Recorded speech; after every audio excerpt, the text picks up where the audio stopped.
Luke 5, 1 through 11. While the people pressed upon him to hear the word of God, he was standing by the lake of Gennesaret, and he saw two boats by the lake, but the fishermen had gone out of them, and were washing their nets. Getting into one of the boats, which was Simon's, he asked to put out a little from the land, and he sat down and taught the people from the boat. And when he had ceased speaking, he said to Simon, "Put out into the deep, and let down your nets for a catch." And Simon answered, "Master, we toiled all night and took nothing, but at your word I will let down the nets." And when they had done this, they enclosed a great shoal of fish, and as their nets were breaking, they beckoned to their partners in the other boat to come and help them. And they came and filled both the boats, so that they began to sink. But when Simon Peter saw it, he fell down at Jesus' knees, saying, "Depart from me, for I am a sinful man, O Lord." For he was astonished, and all that were with him to catch of fish, which they had taken. And so also were James and John, sons of Zebedee, who were partners with Simon. And Jesus said to Simon, "Do not be afraid. Henceforth you will be catching men."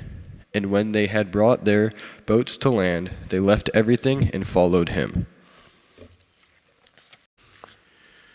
Well, welcome on this Scout Sunday to Bower Hill Church, whoever you are, whatever brings you here today. We hope that you will find something that you need for the living of the days that you face when you leave this room. A special greeting to those of you who are joining us from Pack or Troop 28, Scouts, family members, leaders. Bower Hill Church is your charter organization and has been, I think, since 1951. So we're glad for this annual opportunity to renew those old bonds. We're grateful for what you do. Strangely, we see two Bible characters in two very different readings acting in completely the same way in today's readings that we just heard. The prophet Isaiah is not even a prophet yet. He's just a guy praying in the temple, and he gets this grand vision of God's glory and splendor and power. And what does he do in that moment, that sacred moment? He does what is, I think, sometimes the tired old theme of religions. He says, "I'm not worthy. I'm not good enough. Give your grand vision to somebody worthier than me." And then some 800 years later, Jesus shows up on the beaches of Galilee, where a fisherman named Peter, who we'll get to know later, loans Jesus his fishing boat as a floating pulpit because the crowds were just amazing for those sermons. They're pressing in on him. And Jesus thanks Peter by sending him a whole lot of fish. And what's Peter's first response? "I'm not worthy. I'm not good enough. Find a holier fishing boat. Find one more worthy of you." In both stories, whether it's God or whether it's Jesus, who just showed up unexpectedly and issued an invitation, they, God or Jesus, don't seem especially interested in Isaiah and Peter's claims to unworthiness. They sort of brush past them. The message they send is pretty much the same in both stories. Okay, you're not worthy. When you get done with your whining about how unworthy and full of sin you are, pull yourself together, because I have a job for you to do, and it's a big one.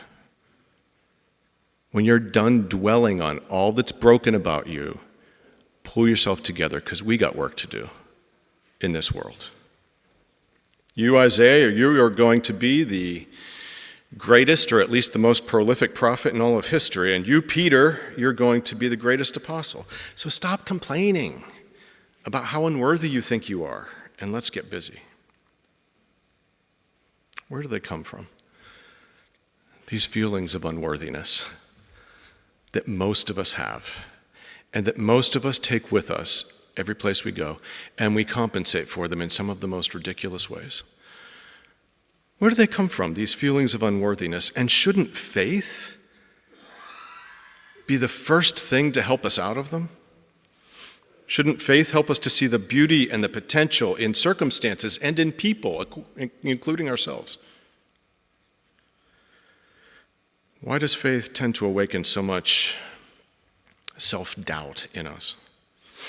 And it's not just faith either that does it, that steals our self-esteem. A lot of things do it. I learned recently that John Steinbeck was always writing in his journal about what a bad writer he was and how he's fooling everybody. Everybody thinks he's a great writer. He's terrible. And his success as a writer wasn't enough to convince him that he was any good. Selling millions of books couldn't do it. Just before getting inaugurated as the first president of the United States, George Washington, of all people, the cherry tree guy, he said in a letter to a friend that he wasn't equal to the task of being head of state. He might have been a good commander and strategist during the war, but he was not a politician, and he believed that people loved him for no good reason, and they would come to hate him for very good reason. It turned out okay, though. Michelangelo, when he was asked to paint the ceiling of the Sistine Chapel, said, "I can't do it. I'm not good enough. I'm not a painter. I'm a sculptor." And it did take him 4 years, but everybody knows his painting of God creating Adam, right? We all recognize that. John F. Kennedy shared a lot of his secret insecurities with several of his special friends, one of whom was named Inga Arvad, and she shared them then with biographers. And so we know all about his insecurities. He had plenty. Who knows, though? They say she might have been a Nazi spy. Leonardo da Vinci, Vincent van Gogh, Edith Wharton, George Eliot, who was so insecure that she was a woman writing under a man's name. They all struggled with low self-esteem. My favorite one is Abraham Lincoln. He was famously riddled with self-doubts, and they used to call him melancholy, which nowadays we would call depressed. He was embarrassed, Lincoln was. He was embarrassed by his gangly, goofy looks. If you're a regular person at Bower Hill, you've heard this before, but if you're new, I hope it'll be your first time. Once when a political opponent accused Lincoln of being two-faced, he replied, "Sir, if I had two faces, would I be wearing this one?" Which is kind of funny, and it was a way to diffuse the situation, but it also indicates a deep feeling that he has about himself, inside himself. It's kind of not funny. Someone told him he was ugly a long time ago, and he believed it. And no matter what he does on the world stage, no matter how many slaves he sets free, no matter how many Gettysburg addresses he writes, he struggles with the belief that he's unsightly to look at, and it harms his self-image. This is how our self-doubts work. They dismiss everything we did right. They dismiss everything we got well, that we did well. They dismiss everything that we're good at, and they aim right for the one or two places where we could use help. Self-doubt blows our negative qualities all out of proportion. And soon enough, you've got a brilliant guy like Abraham Lincoln feeling secretly insecure because he's not handsome. And so what's the point? The point is this.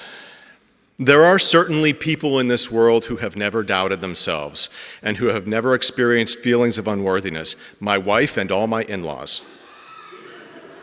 I'm not joking, this is true. No member of that clan has ever doubted themselves.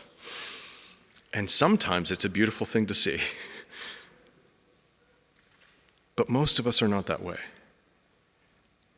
Most of us have a few hidden canyons of self-doubt somewhere in our lives, in our hearts, in our memories.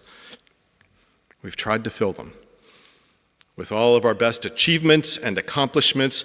We've tried therapy, we've tried self-talk, ice water baths, education, money, professional advancements, but it's like filling the Grand Canyon with a sandbox shovel. Someone mistreated us a long time ago, and we still believe that there's truth in what they did to us. And we still feel the pain of it. Someone said cruel words that still echo in our ears, maybe getting louder with the years. Someone denied us love or approval or encouragement that they should have given us. Someone made us feel bad about ourselves, inadequate, unlovable, unwanted, maybe even just ugly. unworthy of anything good. And those feelings, they stay with us. They seem to grow sometimes over the years. Here's my dilemma. I think religion has sometimes made those canyons a little bit deeper in some of our lives.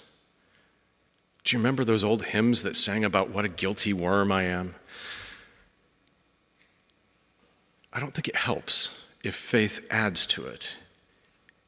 Here's my dilemma. Religious faith should not make us feel bad about ourselves, unless we really need to feel bad about ourselves. Faith calls us to see possibilities and potential in others and in ourselves and in circumstances. Faith should train our eye on everything that's beautiful and good and true in this world. It should never make us say, I'm not worthy. I'm not good enough. And yet, church has been dealing in guilt for thousands of years. It's pretty much what we're known for. That and our recent foray into politics. What's the first thing we do in most churches when we gather for worship? We recite all the stuff in us that's broken and not good, the confession of sins. Sure, guilt and forgiveness are part of faith. And there comes a quiet moment in every life where we have to sit alone with our conscience. But if our faith makes us feel unworthy, then it's toxic. Anything or anyone that makes us feel bad about ourselves, that's toxic. Faith should remind us that our lives are holy, that they're a mystery from beginning to end, that they're infused with hidden meaning, that we are worthy of love and happiness, as all people are, that God created us for joy. Our purpose is not to beat ourselves up. What good could come of that? We need a better vision of God and life and faith and reverence that puts an emphasis on love, grace, acceptance, welcome. Sure, we're not everything we might have been or perhaps could be, but people of goodwill have work to do in this world, worthy or not.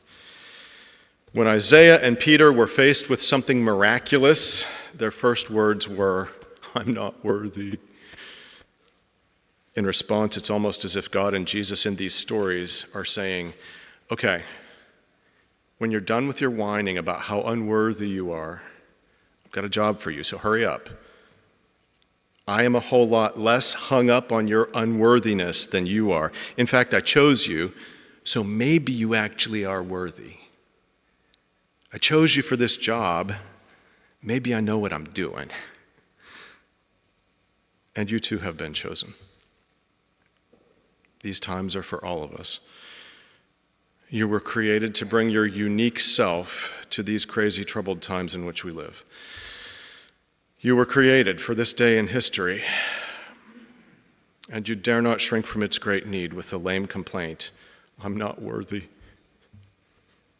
If we want to live in a world of justice and generosity and equity and mercy and inclusion and welcome, if we want to live in a world where the poor and oppressed are not villainized but treated humanely, then we have work to do. At this point, it is all hands on deck, worthy or not. And so, next time you come up against that canyon of unworthiness in your life, that deep abiding sense that you are not good enough, remind yourself that God did not put that there. Maybe religion helped to put it there. But the God who wished you into being created you for joy, not for feelings of worthlessness. And when you come up against the miraculous, as I hope you will many times in this life of years, before they're over, instead of saying, I'm not worthy, how about just saying, thank you, this is great. Thank you for bringing this to me. Thank you for giving me a task in the healing of the world. Thank you for thinking of me. You won't be sorry. I'm going to give it the best I've got. And let me tell you, if indeed the Scout Law is all you can do for the life of the world, you'll be doing beautifully to be trustworthy, loyal, helpful, friendly, courteous, kind, obedient, cheerful, thrifty, brave, clean, and reverent. And yes, I had to read those. I only made it to Weeblos. You are worthy. Worthy to be loved. Worthy to be respected. Worthy to be given a task in the rebuilding of a broken world. And it's a good thing, because you got work to do. Amen.